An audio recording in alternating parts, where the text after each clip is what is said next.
आज के इस लेक्चर में हम डिस्कस करेंगे क्लास 12th पॉलिटिकल साइंस की बुक का चैप्टर नंबर फर्स्ट शीत युद्ध का दौर। तो अब आप क्लास 12th में आ चुके हैं, आपके लिए क्लास नहीं है, आपके लिए बुक नहीं है, आपके लिए चैप्टर नया है। नई नई बातें आप जानने वाले हैं, नई नई जानकारी आप प्राप्त करने वाले हैं, नए नए फैक्ट्स आप जानने वाले हैं। और इन सभी बातों के साथ साथ आज का हमारा ये लेक्चर भी नया होने वाला है। केवल और केवल आज का ही हमारा लेक्चर नया नहीं होगा, बल्कि आगे आने वाले हर एक लेक्चर नए होंगे, मज़ेदार होंगे, क्योंकि हम करेंगे NCERT line to line explanation. NCERT की हर एक लाइन को ध्यान से पढ़ेंगे, समझेंगे, जानेंगे, उसके आगे पीछे ऊपर नीचे की हर एक प्रकार की बातों को जानने की कोशिश करेंगे। केवल और केवल उसको पढ़ के छोड़ ही नहीं देंगे। उसके साथ साथ हम करते रहेंगे एक्स्ट्रा फैक्ट्स। एक्स्ट्रा फैक्ट्स में हम कुछ फैक्चुअल फैक्ट्स करेंगे जो हमारे कम्पिटिटिव एग्जाम के साथ साथ हमारी क्लास 12th के लिए इंपॉर्टेंट होते हैं। कुछ इंटरेस्टिंग फैक्ट्स करेंगे जो बस हमें जानने चाहिए, जिनको जानने के बाद हमें मज़ा आता है। कुछ हम थ्योरेटिकल फैक्ट्स करेंगे तो कुछ हम प्रैक्टिकल फैक्ट्स करेंगे, यानी कि 4 डायमेंशनली हम चीज़ों को समझने की कोशिश करेंगे। तो हमारा लेक्चर बहुत ही मज़ेदार होने वाला है, अतरंगी होने वाला है, जोशीला होने वाला है, नया होने वाला है। और भी नाम जो जो आप देना चाहे दे सकते हैं। ओके, तो चलिए करते हैं अपने चैप्टर की शुरुआत। हमारे चैप्टर का क्या नाम है? हमारे चैप्टर का नाम है शीत युद्ध का दौर। तो चैप्टर को थोड़ी बाद में समझेंगे, उससे पहले हम अपनी बुक को समझ लेते हैं कि हमारी बुक किस चीज़ के बारे में है ना। हमारी बुक किस चीज़ को हमें पढ़ाना चाहती है, पहले उस चीज़ को जान लेते हैं। हमारी बुक का क्या नाम है? हमारी बुक का नाम है समकालीन विश्व राजनीति। अब विश्व राजनीति पढ़ते ही हमें एक बात तो क्लियर हो गई कि हम विश्व के अलग अलग भागों में जाने वाले हैं, है ना। हम विश्व के अलग अलग भागों में घूम के आएंगे, सैर करके आएंगे। कभी हम रशिया जाएंगे, कभी अमेरिका जाएंगे, है ना। कभी हम चाइना जाएंगे। अलग अलग देशों में हम जाएंगे जहाँ पर महत्वपूर्ण घटनाएं घटी, और महत्वपूर्ण घटनाओं को देख के आएंगे। विश्व की राजनीति को जानेंगे अलग अलग देशों में जाके, ठीक है ना। तो हम एक सफ़र करने वाले हैं, जिस सफ़र में हमें बहुत मज़ा आएगा। अलग अलग देशों में हम घूमेंगे, मज़े करेंगे, और अलग अलग देशों में जाके वहाँ की राजनीति को देखेंगे, परखेंगे, जानेंगे, समझेंगे। ओके, अब कौन से विश्व की राजनीति में हम जानने वाले हैं? यहाँ पे एक नया प्रश्न खड़ा होता है, कौन से विश्व की राजनीति को हम जानने वाले हैं? हम समकालीन विश्व की राजनीति को जानने वाले हैं। अब देखिए, यहाँ पे दो शब्द होते हैं, एक होता है हमारा समकालीन और एक होता है हमारा तत्कालीन। समकालीन और तत्कालीन में बहुत ज़्यादा डिफरेंस है और इन्हीं में कन्फ्यूज़न रहता है। समकालीन का मतलब होता है इस वक्त जो चीज़ है, और तत्कालीन का मतलब क्या होता है? उस वक्त जो चीज़ थी या फिर उस वक्त जो चीज़ होगी। यानी कि तत्कालीन शब्द का प्रयोग हम भूतकाल के लिए भी करते हैं और भविष्य के लिए भी करते हैं। वहीं हम समकालीन शब्द का प्रयोग केवल और केवल वर्तमान के लिए करते हैं, इसी वक्त के लिए करते हैं। यानी कि हम इसी वक्त की विश्व राजनीति के बारे में जानने वाले हैं, वर्तमान के विश्व की राजनीति को जानने वाले हैं, है ना। अब इसी वक्त की विश्व राजनीति का क्या मतलब हुआ? इसका मतलब हुआ कि हम 21वीं सदी की राजनीति के बारे में जानने वाले हैं। 21वीं सदी में हम जी रहे हैं, और इसी 21वीं सदी की राजनीति के बारे में हम जानेंगे इस पूरी की पूरी बुक में। ओके, यानी कि हमारे समकालीन जो विश्व राजनीति चल रही है उसको हम पढ़ेंगे, समझेंगे, जानेंगे। तो हमें बहुत ही मज़ा आने वाला है हमारे इस सफ़र में। बहुत ही ज़्यादा मज़ेदार हमारा ये सफ़र होने वाला है। तो चलिए अपनी सीट बेल्ट बांध लीजिए, हम करते हैं अपने इस सफ़र की शुरुआत। ओके, तो अब यहाँ पे ये और समझ लीजिए कि समकालीन विश्व राजनीति की शुरुआत कब से होती है, ठीक है ना। कब से हम मानते हैं कि हमारे समकालीन विश्व की राजनीति की शुरुआत हुई? तो माना जाता है कि 1991 के बाद से ही समकालीन विश्व की राजनीति की शुरुआत होती है। 1991 के बाद से ही मानते हैं हम कि हमारे समकालीन विश्व की राजनीति शुरू हुई, 21वीं सदी की राजनीति की शुरुआत हुई, जिसके बारे में हम अपनी इस पूरी की पूरी बुक में पढ़ने वाले हैं। अब 1991 में ऐसा क्या खास था? 1991 में एक महत्वपूर्ण घटना घटी थी। क्या घटना घटी थी? 1991 में शीत युद्ध का अंत हुआ था। 1991 में शीत युद्ध का खात्मा हुआ था। अब ये शीत युद्ध क्या था, उसी के बारे में हम अपने चैप्टर नंबर फर्स्ट में जानेंगे, और शीत युद्ध का अंत किस प्रकार हुआ उसके बारे में हम अपने चैप्टर नंबर सेकंड में जानेंगे। तो इस तरह जो हमारा चैप्टर नंबर फर्स्ट है और जो हमारा चैप्टर नंबर सेकंड है, वो हमारी पूरी की पूरी बुक के लिए एक बैकग्राउंड का काम करता है, एक पृष्ठभूमि का कार्य करता है, ठीक है ना। अब देखिए, जब भी हम किसी चीज़ की स्टडी करते हैं तो उस चीज़ की स्टडी से ज़्यादा इम्पोर्टेंट होता है कि हम उसके बैकग्राउंड को जानें, उसकी पृष्ठभूमि को जानें। बिना किसी चीज़ के बैकग्राउंड को जाने अगर हम उसको पढ़ेंगे तो हम केवल और केवल उसको रट पाएंगे, समझ कभी भी नहीं पाएंगे, है ना। किसी भी चीज़ को गहराई से समझने के लिए उसका बैकग्राउंड हमें ज़रूर जानना चाहिए। अब देखिए, पेड़ का बिना पत्तियों के काम चल सकता है, पर पतझड़ के वक्त पेड़ पर कोई भी पत्तियां नहीं होती, लेकिन जड़ों में जान होती है। उन जड़ों में जान होती है जिनको हम देख नहीं सकते, जो ज़मीन के नीचे होती है, अंडरग्राउंड होती है, पर्दे के पीछे होती है। लेकिन बहुत ज़्यादा काम किनका होता है? जड़ों का ही होता है ना? जड़ों को सारा काम करना पड़ता है। पेड़ पर पत्तियां नहीं होती फिर भी पेड़ जीवित रहता है। क्यों? क्योंकि जड़ न्यूट्रिशन देती रहती है पेड़ को। इसलिए जो चीज़ें बैकग्राउंड में होती है, जो चीज़ें पर्दे के पीछे होती है, वो मेन चीज़ से ज़्यादा इंपॉर्टेंट होती है। मेन चीज़ भी इंपॉर्टेंट होती है, लेकिन उससे ज़्यादा महत्वपूर्ण चीज़ें कौन सी होती है? जो पर्दे के पीछे होती है। इसलिए अगर जब हम समकालीन विश्व की राजनीति को पढ़ रहे हैं, तो सीधा हम समकालीन विश्व की राजनीति 1991 के बाद से शुरू नहीं करेंगे, बल्कि समकालीन विश्व की राजनीति को अच्छी तरह से समझने के लिए हम इसके बैकग्राउंड को जानेंगे, इसकी पृष्ठभूमि को जानेंगे। और समकालीन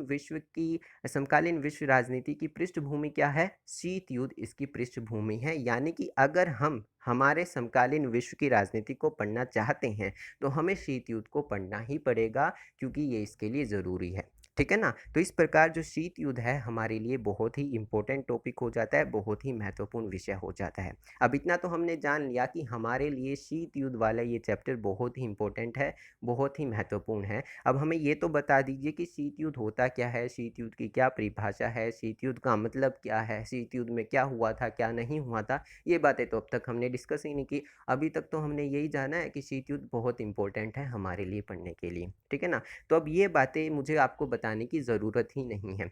आपको सिर्फ़ और सिर्फ़ एक कहानी सुननी है, ठीक है ना? एक सच्ची घटना पर आधारित एक कहानी है, आपको वो सुननी है और आपको खुद ब खुद समझ में आ जाएगा कि शीत युद्ध क्या था। आप खुद ही उसकी परिभाषा दे सकेंगे कि शीत युद्ध क्या था, शीत युद्ध में क्या हुआ, क्या नहीं हुआ। तो एनसीईआरटी में जो ये परिचय दिया गया है आपके फ्रंट पेज पे, है ना, जहाँ से आपका चैप्टर शुरू होता है, फर्स्ट पेज पे जो ये परिचय दिया गया है, अभी आपको इसको पढ़ने की कोई ज़रूरत नहीं है। इसके साथ में 2 पिक्चर भी दी गई है, उनको भी अभी कोई देखने की और पढ़ने की ज़रूरत नहीं है। आपको ये अपने आप समझ में आ जाएगी अगर आप कहानी को सुन लेते हैं। ठीक है ना? तो बहुत ही मज़ेदार वो कहानी होने वाली है। और वैसे भी हमारा मकसद क्या है इस पूरी की पूरी बुक में? हमारा मकसद तो यही है कि हम घूम के आएँगे, विश्व के अलग-अलग भागों की सैर करेंगे ना हम, विश्व के अलग-अलग भागों में घूम के आएँगे और वहीं से बातें सीख जाएँगे। तो आज के लिए जो हमारी फ़्लाइट बुक हुई है, वो क्यूबा नाम के देश के लिए हुई है। ठीक है ना? आज से पहले आपने कभी क्यूबा नाम का देश सुना भी नहीं होगा कि क्यूबा नाम का कोई देश भी होता है, और यही हमारे इस सफ़र की ख़ासियत रहने वाली है। हम ऐसे-ऐसे देशों में जाएँगे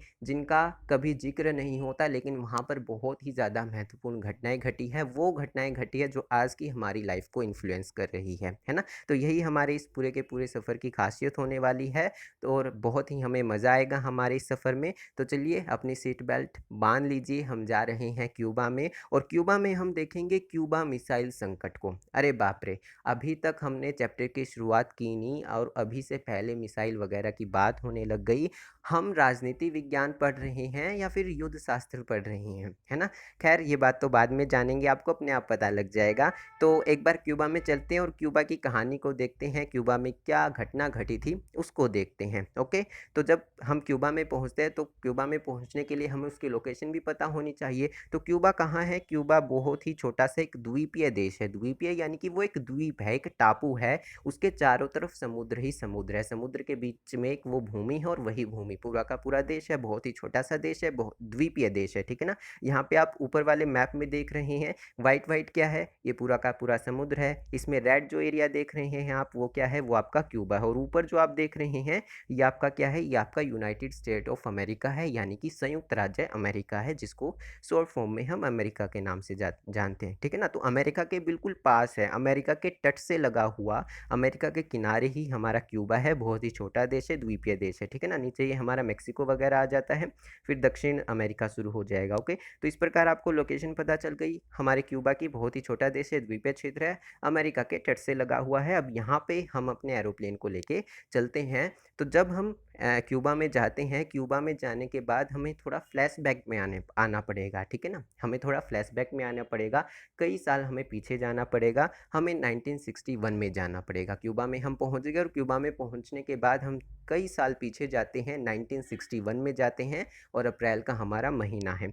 तो 1961 की अप्रैल में सोवियत संघ के नेताओं को यह चिंता सता रही थी कि अमेरिका साम्यवादियों द्वारा शासित क्यूबा पर आक्रमण कर देगा और इस देश के राष्ट्रपति फिदेल कास्त्रो का तख्तापलट हो जाएगा। क्यूबा अमेरिका के तट से लगा हुआ एक छोटा सा द्वीपीय देश है।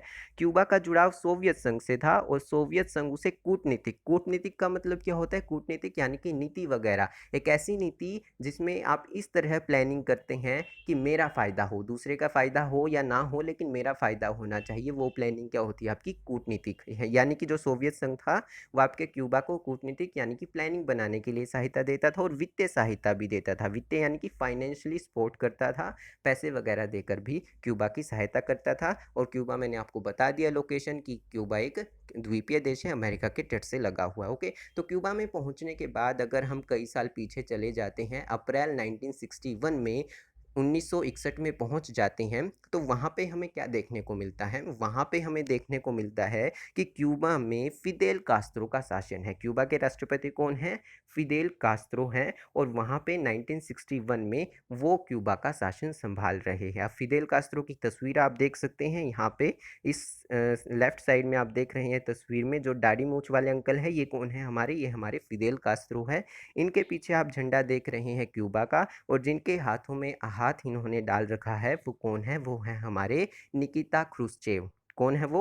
वो कौन है? निकिता क्रुश्चेव है। और इनके पीछे आप सोवियत संघ का झंडा देख सकते हैं, ठीक ना। तो सोवियत संघ भी एक क्या था? देश था, अब नहीं है। अब उसका क्या हो गया? विखंडन हो गया है। वो 15 देशों में टूट गया, जिसमें से सबसे बड़ा कौन है? हमारा रशिया है, रूस है, ठीक है ना। तो पहले सोवियत संघ क्या था? रूस को मिला के, और रूस के पास जो आप छोटे मोटे 15 देश देख रहे हैं उनको मिला के हमारा सोवियत संघ बनता था। सोवियत संघ की कहानियाँ चैप्टर नंबर 2 में जानेंगे। ओके, तो अभी मान के चलिए कि सोवियत संघ देश है, और सोवियत संघ और क्यूबा की दोस्ती आपको तस्वीर से ही क्लियर हो रहा होगा कि किस प्रकार फिदेल कास्त्रो जो कि क्यूबा के राष्ट्रपति है और निकिता क्रुश्चेव जो कि सोवियत संघ के राष्ट्रपति, इन्होंने किस प्रकार से हाथों में हाथ डाल रखा है, इनकी दोस्ती हमें इस तस्वीर से क्लियर हो रही है।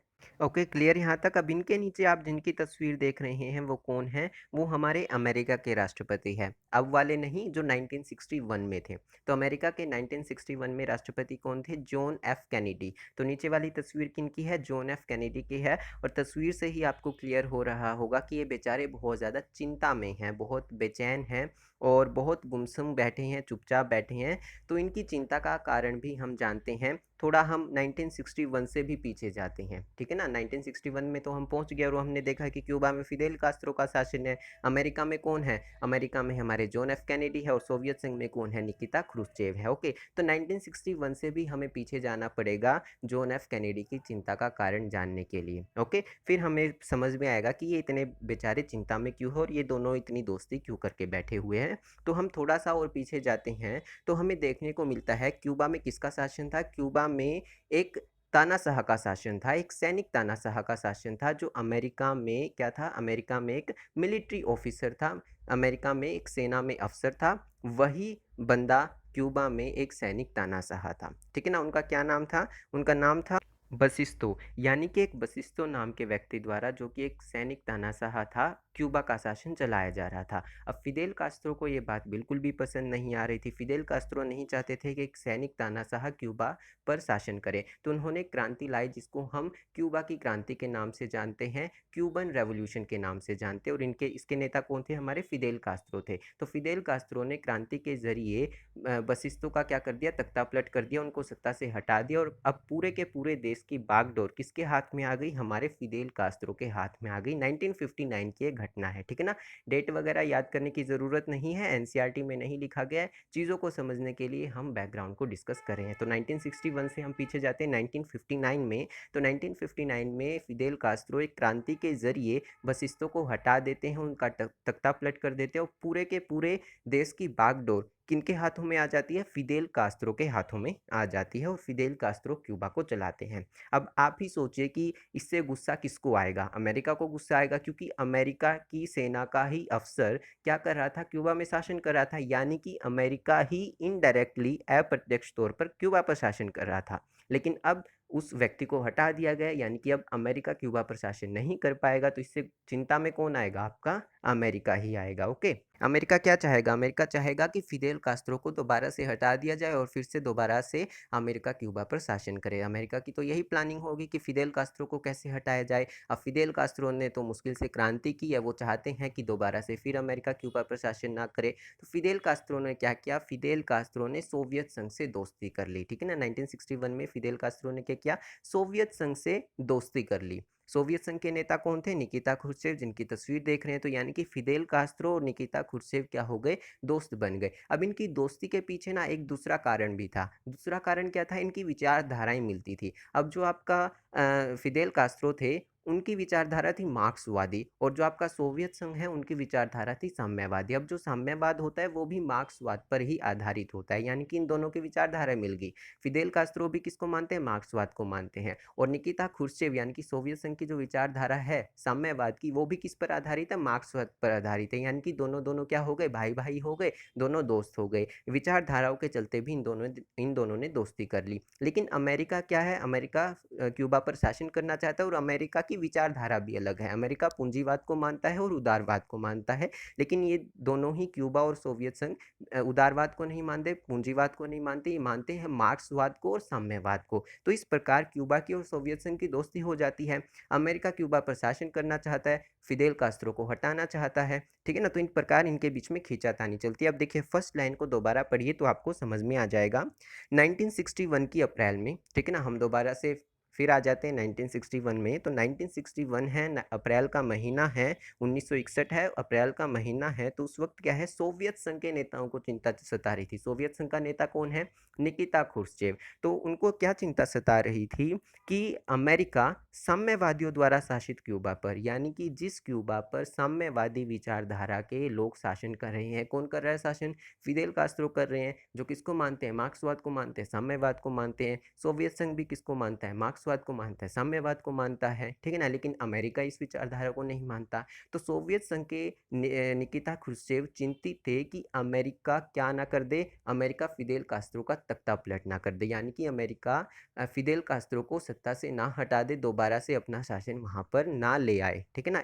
इस तरह आपके जो निकिता क्रुश्चेव थे वो चिंतित थे, ठीक है ना, कि अमेरिका साम्यवादियों द्वारा शासित क्यूबा पर आक्रमण कर देगा और इस देश के राष्ट्रपति फिदेल कास्त्रो का तख्तापलट हो जाएगा। थर्ड लाइन में लिखा गया है कि क्यूबा का जुड़ाव सोवियत संघ से था। अब हमें पता लग गया ना कि ये दोनों तो भाई भाई हो गए थे, दोस्त बन गए थे, इनकी विचारधारा भी मिलती थी, और फिदेल कास्त्रो को मदद की भी जरूरत थी। तो उन्होंने किसका सहारा लिया? वो किसके दोस्त बन गए? वो सोवियत संघ के दोस्त बन गए, ठीक है ना। सोवियत संघ क्या करता था? क्यूबा को सहायता देता था, फाइनेंशियली भी सपोर्ट करता था, वित्तीय सहायता भी देता था, और मैंने आपको बताया कूटनीतिक सहायता भी देता था, ठीक है ना। तो यहाँ तक आपको कहानी क्लियर हो गई कि अमेरिका फिदेल कास्त्रो को चाहता था कि फिदेल कास्त्रो हट जाए, ठीक है ना। लेकिन सोवियत संघ को ये चिंता थी कि अमेरिका आक्रमण कर देगा, क्यूबा में से फिदेल कास्त्रो का शासन हट जाएगा। यहाँ तक आपको पूरी की पूरी कहानी क्लियर होगी। तो अमेरिका चिंतित है फिदेल कास्त्रो को हटाने के लिए, और जो आपका सोवियत संघ है वो चिंतित है फिदेल कास्त्रो को क्यूबा में रखने के लिए, ठीक है ना। तो क्या करेगा सोवियत संघ? कुछ प्लानिंग बनाएगा, कुछ इंतजाम करेगा कि किस प्रकार अमेरिका को रोका जाए आक्रमण करने से, ठीक है ना। अमेरिका किस प्रकार सोवियत संघ पर आक्रमण ना करे, इसके लिए अमेरिका क्यूबा पर आक्रमण ना करे, इसके लिए सोवियत संघ क्या करेगा? कुछ प्लानिंग बनाएगा, कुछ इंतजाम करेगा, ठीक है ना। अब यहाँ पे आप ये और जान लीजिए कि सोवियत संघ को क्या पड़ी थी क्यूबा को बचाने के लिए, ठीक है ना। तो सोवियत संघ क्या था? आपका दोस्त था। दोस्त क्यों था? क्योंकि इनकी विचारधाराएं मिलती थी। ओके, यहाँ तक आपको कहानी क्लियर। अब जो सोवियत संघ के नेता थे निकिता क्रुश्चेव, उन्होंने कुछ इंतजाम किया। क्या इंतजाम किया इसको देखते हैं। सोवियत संघ के नेता निकिता क्रुश्चेव ने क्यूबा को रूस के सैनिक अड्डे के रूप में बदलने का फैसला लिया।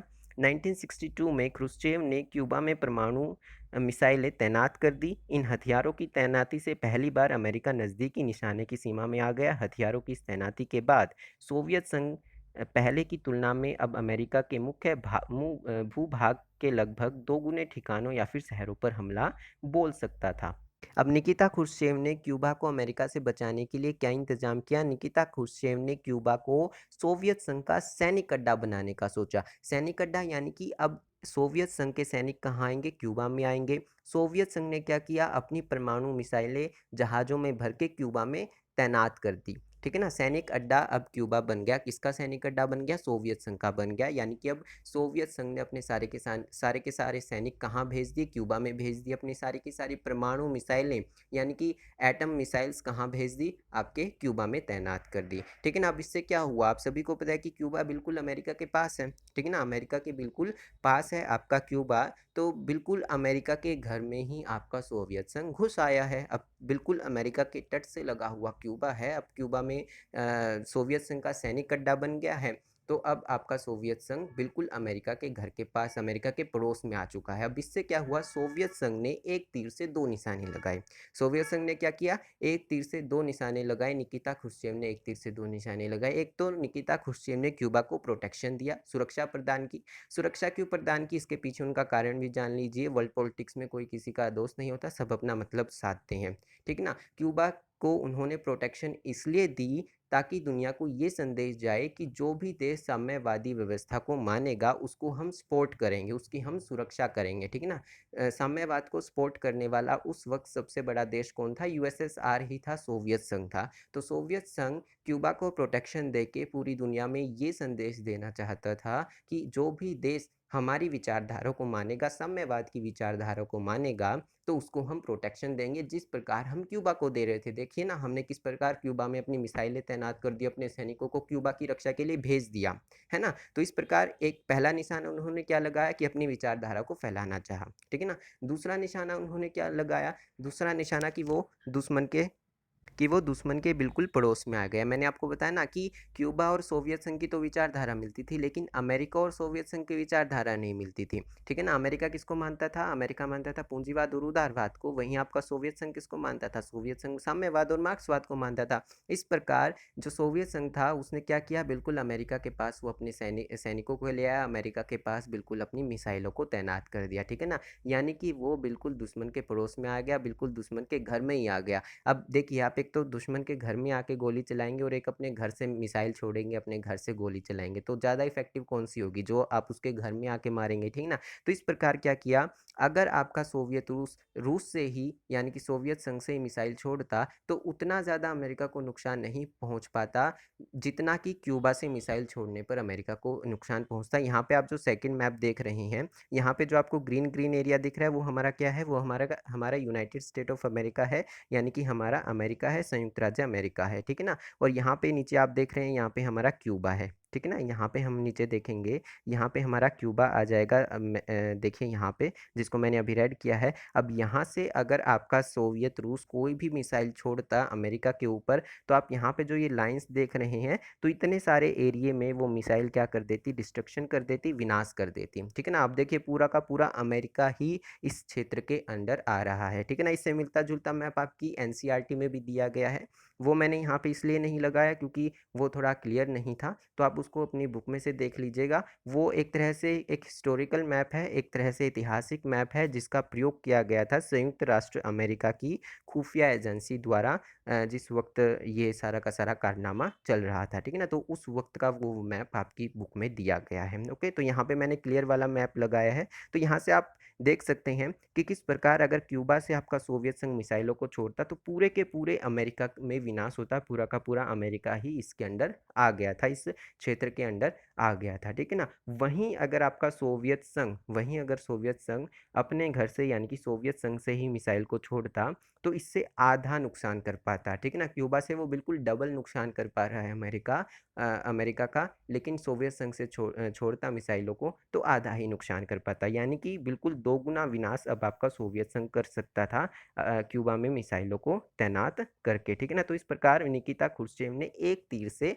दो निशाने लगाए। ठीक है ना। एक तो अपनी विचारधारा को फैलाना चाहा और एक बिल्कुल अमेरिका के पास आ गया विनाश करने के लिए। ओके, क्लियर यहाँ तक? अब आगे की कहानी को बाद में जानेंगे। बीच में थोड़ी सी ऐड आ गई, मुन्नी कुछ कह रही है। ठीक है ना। मुन्नी ने ऐड दे दी और मुन्नी कुछ कहना चाहती है। मुन्नी क्या कह रही है एक बार उसकी बात भी सुन लेते हैं, क्योंकि मुन्नी और उन्नी दोनों ही हमारे सफ़र के साथ है और ये सफ़र में बीच बीच में हमसे बातें करते रहेंगे। क्या कह रही है मुन्नी?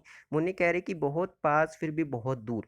मैंने नक्शे में देखा और मुझे यकीन ही नहीं हुआ कि महाशक्ति के इतने पास होने के बावजूद भी क्यूबा में सालों-सालों से अमेरिका विरोधी सरकार कायम है। ठीक है ना? बात तो ठीक कह रही है, हमने भी देखा ना मैप में कि कितने नज़दीक हमारा क्यूबा है अमेरिका के बिल्कुल तट से लगा हुआ है, फिर भी क्यूबा अमेरिका को सपोर्ट नहीं करता। ठीक है ना? फिर भी क्यूबा अमेरिका को सपोर्ट नहीं करता, अमेरिका की बात नहीं मानता, इतनी दूर सोवियत संघ की बात मानता है। ठीक है ना? आप मैप में देखेंगे सोवियत संघ बिल्कुल दूर है, अमेरिका बिल्कुल पास है, तो अमेरिका की बात तो मानता नहीं, सोवियत संघ की बात मानता है। तो इस कॉन्टेक्स्ट में हम कह सकते हैं कि कोई देश किस विचारधारा को मानेगा, ये उसकी ज्योग्राफी डिफाइन नहीं कर सकती, उसका भूगोल ये निश्चित नहीं कर सकता कि वो किस विचारधारा को मानेगा। अब देखिए, जर्मनी में जन्म हुआ कार्ल मार्क्स का, ठीक है ना? जो मार्क्सवाद है वो कार्ल मार्क्स ने ही दिया था। तो कार्ल मार्क्स का जन्म हुआ जर्मनी में, और जर्मनी ने उनकी विचारधारा को बिल्कुल भी नहीं माना, बल्कि उसको देश से निकाल ही दिया। और उनकी विचारधारा को किसने माना? सोवियत संघ ने माना,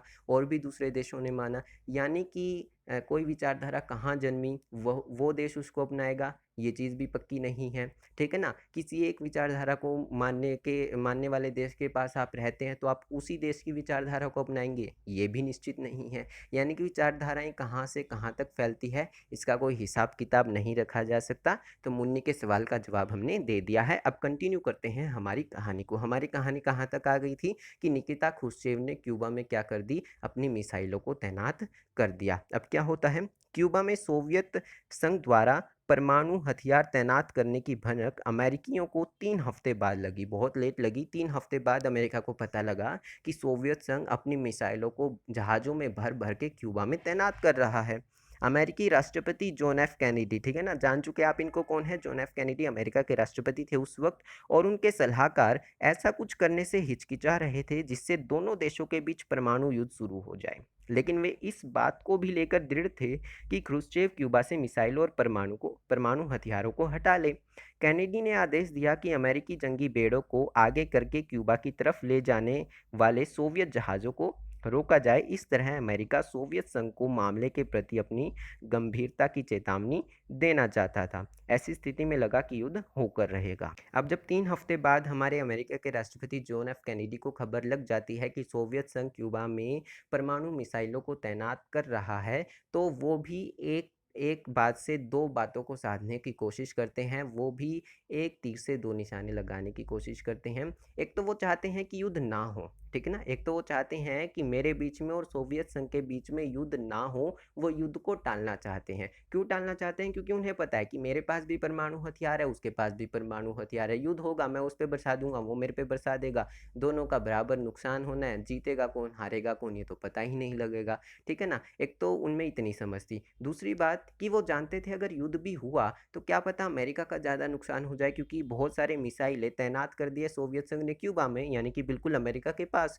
तो वो अमेरिका का बहुत कुछ ज़्यादा बिगाड़ सकता है कि जितना अमेरिका सोवियत संघ का बिगाड़ता है। ठीक है ना? तो इस प्रकार शायद अमेरिका को ज़्यादा नुकसान हो। तो वो चाहते थे कि युद्ध तो होना ही नहीं चाहिए। ठीक है ना? युद्ध तो दोनों के बीच में होना ही नहीं चाहिए, सबसे पहली बात। और उसके साथ साथ वो चाहते थे कि वो उनके पैर भी ना पकड़े। ठीक है ना? क्योंकि वो मिसाइलें तैनात कर रहे थे, अमेरिका चाहता था कि युद्ध ना हो, है ना? वो उनके पैर भी नहीं पकड़ना चाहते थे। जॉन एफ कैनेडी ये भी नहीं कहना चाहते थे कि आप प्लीज़ ले जाओ अपनी मिसाइलों को वापस ले जाओ, ये बात भी वो नहीं करना चाहते थे। तो उन्होंने बीच का रास्ता अपनाया। ठीक है ना? उन्होंने बीच का रास्ता अपनाया। उन्होंने क्या किया, ये भी बता दिया कि हमें पता है कि आप ये कारनामा कर रहे हो, यहाँ पे मिसाइलों को ला रहे हो, और हमें ये चीज़ पसंद नहीं। ठीक है ना? ये भी बता दिया, और साथ के साथ डायरेक्ट आक्रमण भी नहीं किया। अगर वो सीधा का सीधा आक्रमण कर देते क्यूबा में, तो युद्ध होकर रहता उन दोनों के बीच में। ठीक है ना? अगर जॉन एफ कैनेडी कह देते चलो हम तो युद्ध लड़ते हैं, मिसाइल दागो क्यूबा पर, फिर सोवियत संघ बदले में फिर मिसाइल दागता, फिर तो युद्ध हो जाता। ठीक है ना? और अगर वो पैर पकड़ते कि ले जाओ मिसाइलों को वापस ले जाओ, हम डर रहे हैं, तो फिर अमेरिका की पावर ही क्या रहेगी? ठीक है ना? अमेरिका अमेरिका रहा ही नहीं। तो इस प्रकार उन्होंने बीच का रास्ता अपनाया। उन्होंने बता दिया कि हमें पता है कि आप ये कारनामा कर रहे हो, और हम इस चीज़ को बिल्कुल भी पसंद नहीं करते। तो उन्होंने ये बताने के लिए क्या किया, उन्होंने अपने जंगी बेड़ों को भेज दिया। यहाँ पे लिखा गया जंगी बेड़े। जंगी बेड़े यानी कि युद्ध लड़ने वाले जहाज, बेड़े क्या होते हैं, जहाज, बड़े बड़े जहाज जो होते हैं, और जंगी यानी कि युद्ध लड़ने वाले, जिसको हम क्या कहेंगे, नेवी, ठीक है ना। युद्ध लड़ने वाले जो जहाज, जिसको हम क्या कहेंगे, नेवी, उन्होंने क्या किया, उन जहाज़ों को क्यूबा के चारों तरफ तैनात कर दिया ताकि सोवियत संघ से आने वाले जहाज़ों को रोका जाए, ठीक है ना। एक बार फिर मैप पर चलते हैं और यहाँ पे देखते हैं। तो क्या किया, यहाँ से उन्होंने अमेरिका से अपने जहाज़ों को भेजा और क्यूबा के चारों तरफ, ठीक है ना, क्यूबा के चारों तरफ अपने जहाज़ों को तैनात कर दिया ताकि यहाँ से आने वाले, ठीक है ना, बाहर से आने वाले जो जहाज़ है जिनमें सोवियत संघ परमाणु मिसाइलें भरकर भेज रहा है क्यूबा में तैनात करने के लिए, क्यूबा की घेराबंदी कर दी और इन जहाज़ों को आने से रोक दिया। तो इस प्रकार उन्होंने बीच का रास्ता अपनाया, डायरेक्ट आक्रमण भी नहीं किया और ये भी बता दिया कि हम गंभीर है, देखो हमारे पास भी जहाज़ है युद्ध लड़ने के लिए और हम इस प्रकार घेराबंदी भी कर सकते हैं और हम और मिसाइलें आपको नहीं लाने देंगे, ठीक है ना। तो इस प्रकार उन्होंने दिखा दिया कि हमारे पास पावर भी है, ओके, और हम डायरेक्ट हमला भी नहीं कर रहे, समझ लो कि हम युद्ध भी नहीं करना चाहते। तो इस प्रकार बहुत ही बीच का रास्ता उन्होंने अपनाया और बहुत ही समझदारी भरा काम किया। अब इसके बीच में क्या हुआ, दुनिया की सांसें अटक गई। कैसे सांसें अटक गई, अब देखिए अमेरिका के जहाज भी आमने सामने हो गए और सोवियत संघ के जहाज भी आमने सामने हो गए। दोनों विरोधी देश क्या हो गए, एक दूसरे के आमने सामने हो गए। उधर से सोवियत संघ के जहाज आ रहे हैं और इस तरफ किसके जहाज खड़े हैं, अमेरिका के जहाज खड़े हैं। दुनिया की सांसें अटक गई, अरे भाई अब तो युद्ध होके रहेगा, ठीक है ना। तो ऐसे में क्या हुआ, युद्ध हुआ नहीं, ठीक है ना, युद्ध टल गया। क्या हुआ, सोवियत संघ ने अपने जहाजों को वापिस बुला लिया। चलिए आगे बढ़ते हैं, हमें और भी क्लियर हो जाएगा।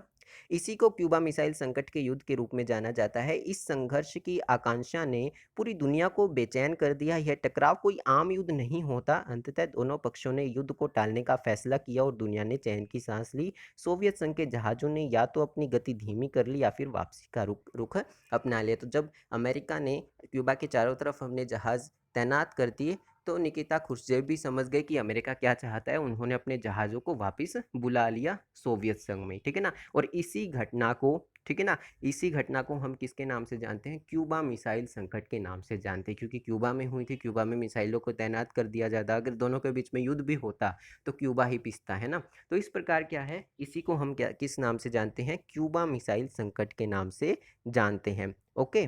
और यहाँ पे लिखा गया कि अगर इनके बीच में कोई टकराव होता है, युद्ध होता, तो ये कोई आम युद्ध नहीं होता। आम युद्ध क्यों नहीं होता, इसलिए नहीं होता क्योंकि दोनों के पास परमाणु हथियार थे, बहुत ही ज़्यादा विनाश हो सकता था, ओके।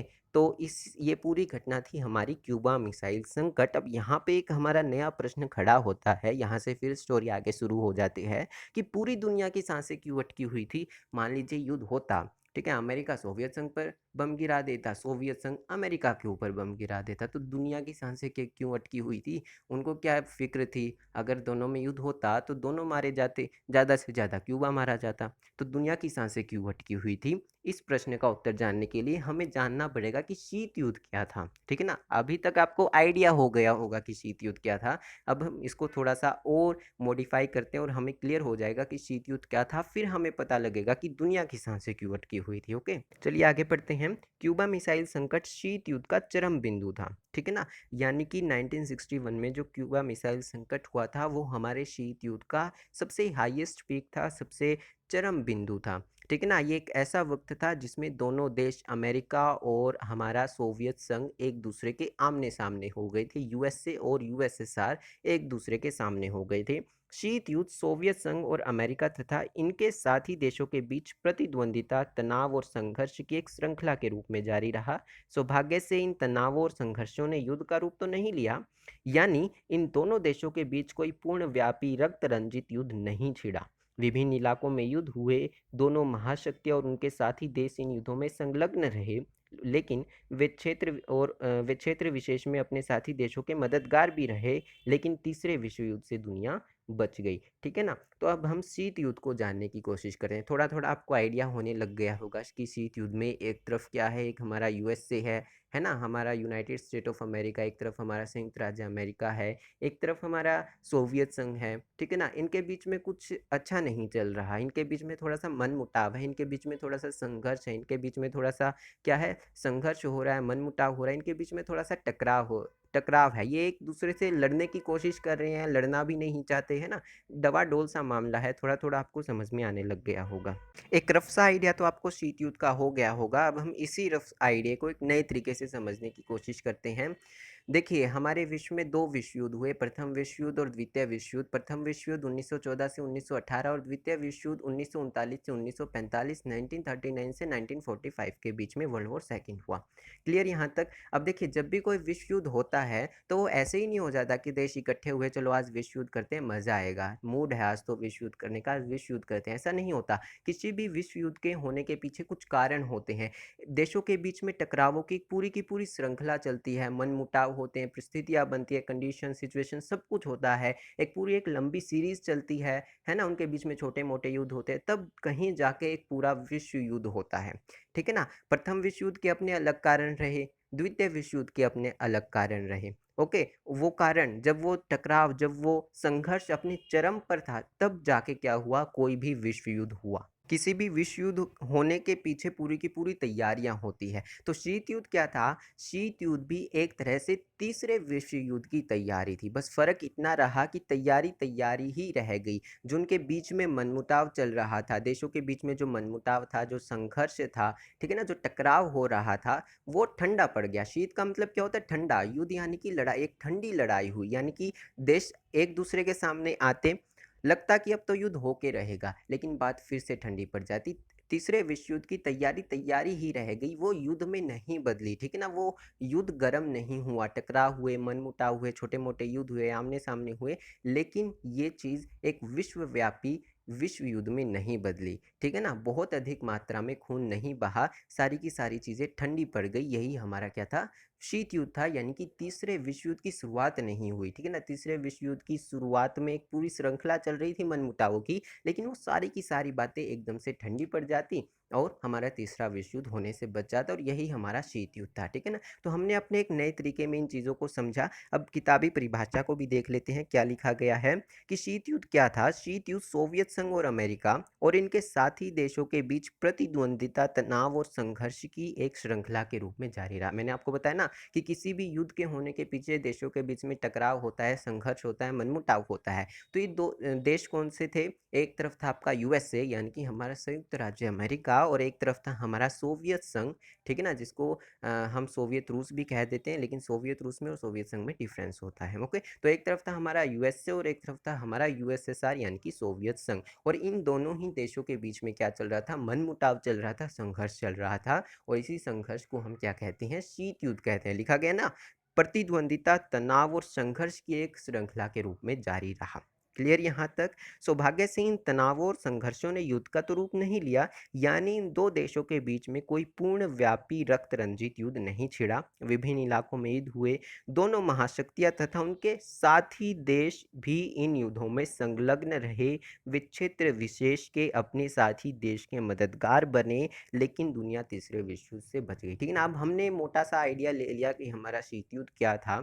अब दोबारा से हम अपने पिछले प्रश्न पे आते हैं। क्या प्रश्न था हमारा, याद है आपको? हम इस चीज़ को खोजने की कोशिश कर रहे थे कि दुनिया की सांसें क्यों अटकी हुई थी जब आपका अमेरिका और सोवियत संघ के जहाज क्यूबा में एक दूसरे के सामने हो गए थे। दुनिया की सांसें क्यों अटकी हुई थी? वो क्यों डर रही थी कि तीसरा विश्व युद्ध ना हो जाए? क्यों डर रही थी? क्योंकि अगर इन दोनों के बीच में कोई विश्व युद्ध होता भी है, दुनिया की सांसें इसलिए अटकी हुई थी, अगर इन दो महाशक्तियों के बीच में, सोवियत संघ के बीच में और अमेरिका के बीच में अगर युद्ध होता भी है, तो अकेले इन दोनों के बीच में युद्ध नहीं होगा, बल्कि पूरे के पूरे विश्व में युद्ध होगा।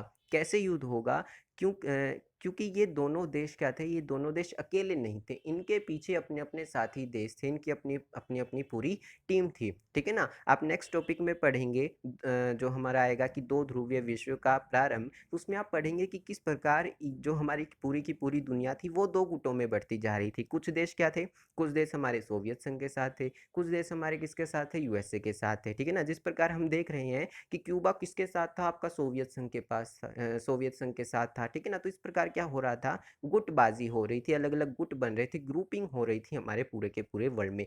अगर इन दो महाशक्तियों के बीच में कभी युद्ध होता भी, ठीक है ना, अगर इन दोनों के बीच में युद्ध होता भी, तो ये दोनों अकेले नहीं लड़ते, इनके पीछे जो अपनी पूरी की पूरी टीम है, ठीक ना, छोटे मोटे देशों की, बड़े देशों की, चाहे कोई भी देश है, इनकी अपनी अपनी टीम थी, इनके अपने अपने साथी देश थे, और अगर ये दोनों लड़ते तो इन सभी साथी देशों को लड़ना पड़ता, ठीक है ना? यानी कि अब पूरी की पूरी दुनिया ही क्या हो जाती? पूरी की पूरी दुनिया ही तीसरे विश्व युद्ध में संलग्न हो जाती, ठीक है ना? क्योंकि दुनिया के 2 भाग हो चुके थे, एक तरफ यूएसए, एक तरफ यूएसएसआर। अब यूएसए और यूएसएसआर में युद्ध हुआ तो पूरी की पूरी दुनिया में युद्ध हुआ।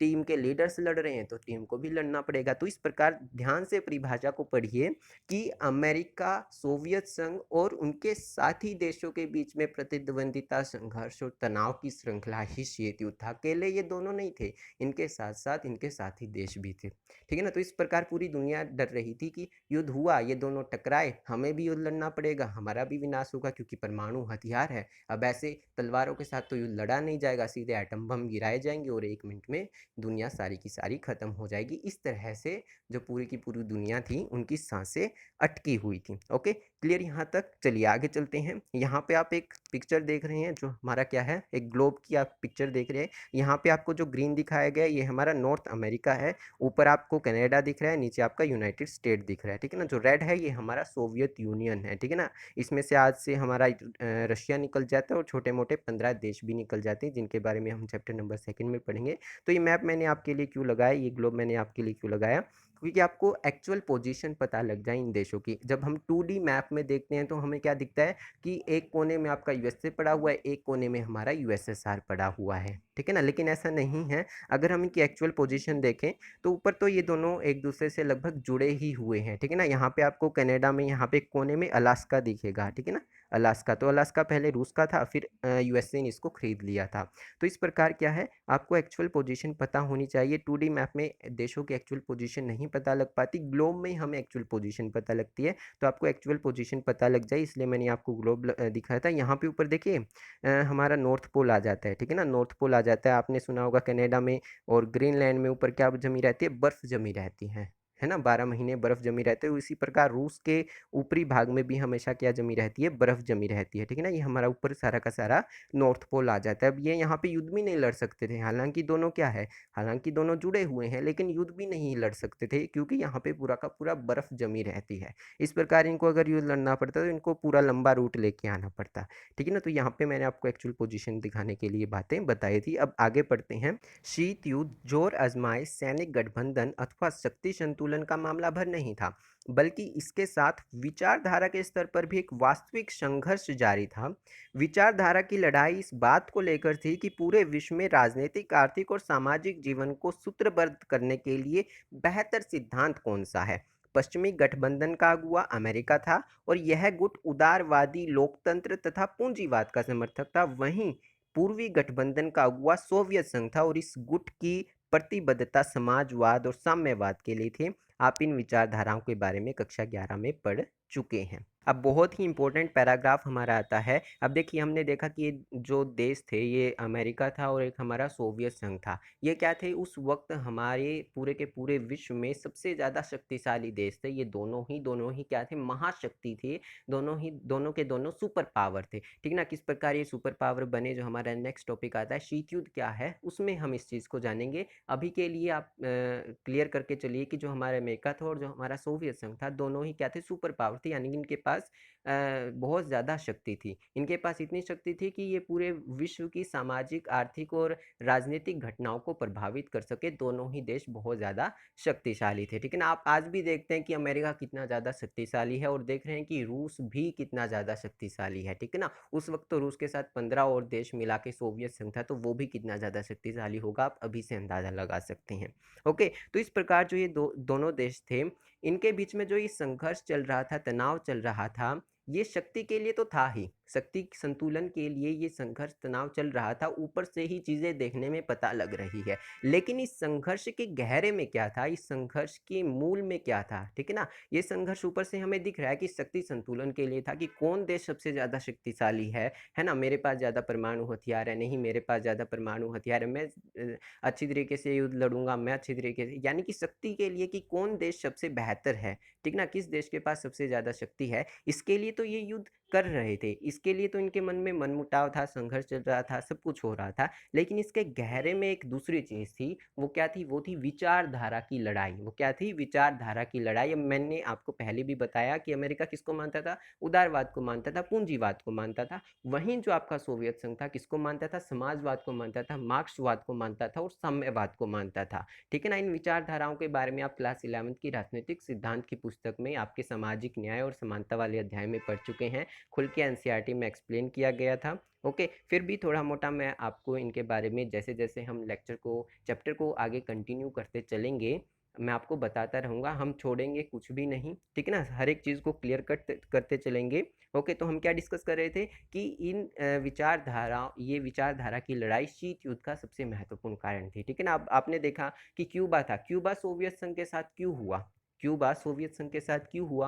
क्योंकि क्यूबा साम्यवाद को मानता था, मार्क्सवाद को मानता था। अब सोवियत संघ ने क्यूबा को सहायता क्यों दी? क्योंकि वो साम्यवाद की विचारधारा को बढ़ावा देना चाहता था, वो मार्क्सवाद की विचारधारा को बढ़ावा देना चाहता था कि मैं जिस विचारधारा को मानता हूँ, साम्यवाद की विचारधारा को मानता हूँ, तो मेरी विचारधारा पूरी दुनिया में फैलनी चाहिए। अब अमेरिका इससे डर रहा था। अमेरिका चाह रहा था कि अगर सोवियत संघ विचारधारा फैल जाती है पूरे के पूरे विश्व में, तो मेरी विचारधारा, मेरे उदारवाद को, मेरे पूंजीवाद को कौन मानेगा? तो अमेरिका अपना प्रभाव जमाना चाहता था। जब अमेरिका अपना प्रभाव जमाता, जब अमेरिका उदारवाद और पूंजीवाद को फैलाना चाहता, तो सोवियत संघ डर जाता। उसको लगता अगर पूंजीवाद और उदारवाद फैल जाएगा तो मेरे साम्यवाद और समाजवाद और मार्क्सवाद को कौन मानेगा?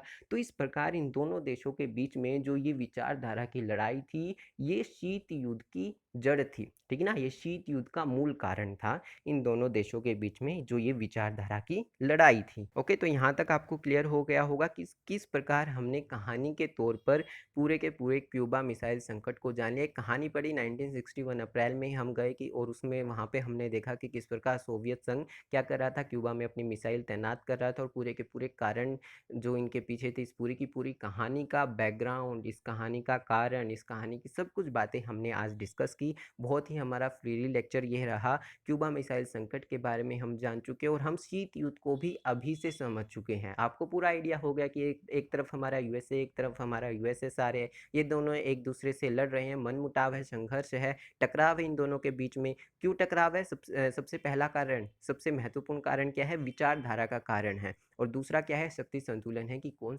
सबसे ज़्यादा शक्तिशाली है। तो पूरा का पूरा शीत युद्ध के बारे में आप सभी को क्लियर कट आइडिया हो गया होगा। फिर भी अगर कोई डाउट हो तो आप बेझिझक पूछ सकते हैं। आज के लिए बस इतना ही, और नेक्स्ट लेक्चर के लिए सब्सक्राइब कर लीजिएगा। मिलते हैं नेक्स्ट लेक्चर में, तब तक keep learning, keep smiling, keep watching and thank you.